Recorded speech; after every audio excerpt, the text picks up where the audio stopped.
রমজান মানে নাজাত পাওয়া আরো যাওয়া পানা।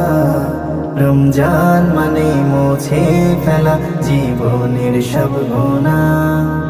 রমজান মানে নাজাত পাওয়া আরো যাওয়া পানা।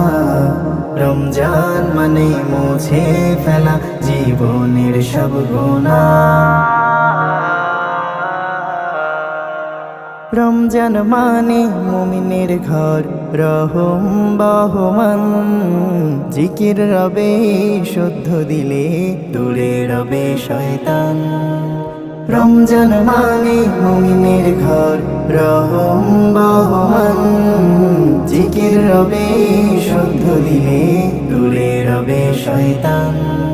রমজান মানে কুরআন পড়ে প্রভুর কথা জানা। রমজান মানে মুছে